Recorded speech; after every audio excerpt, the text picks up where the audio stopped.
It's author-illustrator Andrea Beck here with Elliot Moose and Pierre LaPouf, my reading buddies, and we're going to have another story, aren't we? Yep, we're going to read Elliot Bakes a Cake today.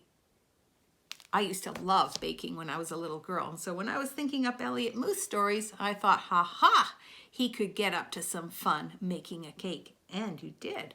I wonder what happens when Elliot bakes a cake. But before we get started, there's something important we need to do. Pierre wants to say hi. He wants to have a good sniff. He wants to see if he can smell some of his friends out there. And Elliot wants to say hi too. Elliot always loves to take a good look. He likes to get his eye right up there to see if he can see some of you boys and girls. I wonder if he can see you out there snuggled up with your books and maybe your stuffies and your blankies and your pillows and maybe cross-legged on the couch, maybe in a big chair, ready for story time. Well, are we ready? We're ready, so off we go. Elliot Bakes a Cake. Let's open up the book. Here we go. Elliot Bakes a Cake, written and illustrated by Andrea Beck. And look, there's a dedication to Trevor and Florence, who both love to bake. And there's a big wooden spoon under there. And it's true, my dad, Trevor, did love to bake. And Florence was an amazing baker. So here we go. Elliot's, looks like he makes a cake, right? Because there it is in the picture and he's touching it. So let's see what happens. Are you ready? Snuggle up. Elliot Moose was bursting with excitement. Today was a very special day. He raced around the corner to find his friend Socks. "It's Lionel's birthday," said Elliot. "Let's bake a cake." "A cake?" cried Socks. "That's a great idea." While Socks got ready, Elliot hurried upstairs. Amy and Paisley would want to help too. "It's Lionel's birthday," he called. "Let's bake a cake." "Oh yes," said Amy. "Lionel needs a cake." "Oh boy," cried Paisley. "We get to bake." So we know Paisley's keen. Elliot, Amy, and Paisley ran down to the kitchen. Socks rushed in behind them. Together they told Beaverton their plan. "Brilliant," said Beaverton. He dug through his cupboard and pulled out a card. "Look," he said, "I have just the recipe." Look, he's got one of those old-fashioned recipe card boxes and a pencil behind his ear. They quickly found everything they needed. Then Beaverton began to read the directions. "First, we separate the eggs," he said. "Separate the eggs?" asked Elliot. "What does that mean?" "It's easy," laughed Socks. She got 2 teacups and put an egg into each one. Elliot was surprised. Didn't eggs have to be cracked open? "I think they do." "Now cream the butter," read Beaverton. "Cream the butter?" asked Elliot. "How do we do that?" "Simple," said Paisley. He dropped a big square of butter into a bowl and poured in some cream. But when he stirred, they wouldn't mix together. Beaverton frowned. "Try adding the sugar," he suggested. It was Amy's turn. She added the sugar and stirred round and round. "Look," yelled Socks, "it's mixing." Elliot smiled. Now they were getting somewhere. "Next we beat the eggs," said Beaverton. "Beat the eggs?" repeated Elliot. "What does that mean?" Nobody knew. So Elliot cracked open the eggs and stirred them into the big bowl. He mixed and mixed and mixed. "It's starting to look like batter," declared Socks. Elliot wasn't so sure. It looked lumpy. Wasn't batter supposed to be smooth? "Time to add the milk and flour," announced Beaverton.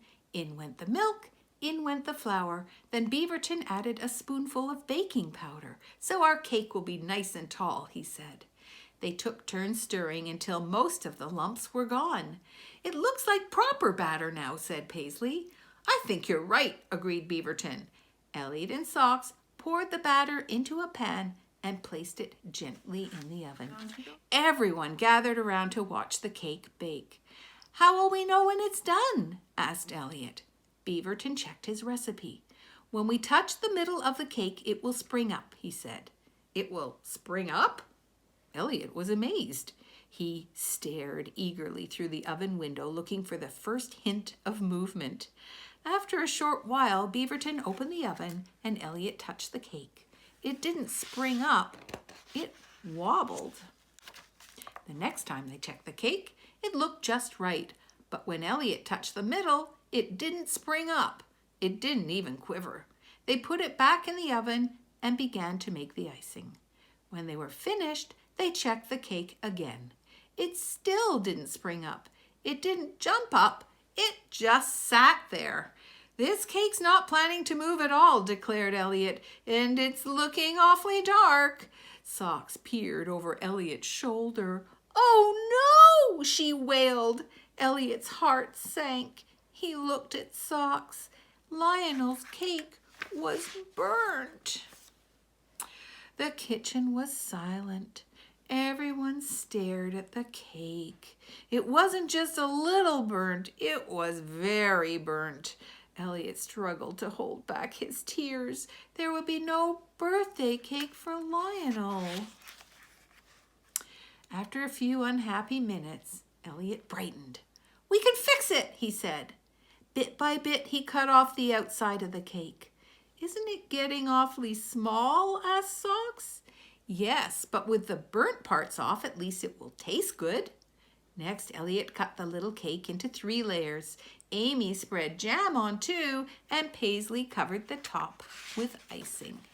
"It looks great," said Elliot, "but a birthday cake should be extra special." It's true, eh? They got back to work and decorated the cake. When they were done, it was the most beautiful cake they'd ever seen. It really is very, very pretty, isn't it? Especially on that little pink plate. At last, they were ready to surprise Lionel. The 5 friends carried their cake up the stairs, one careful step at a time. They were so excited, it was hard not to giggle. "Shh," whispered Elliot. "He'll hear us." But Lionel was reading. He didn't suspect a thing. Look at Lionel. Does he really not suspect a thing? Okay, what happens next? What happens next? "Happy birthday, Lionel!" "My stars!" gasped Lionel. "What a beautiful cake!" They all crowded around while Lionel made his wish, blew out the candles, and served the cake. There was just enough to give everyone a tiny piece.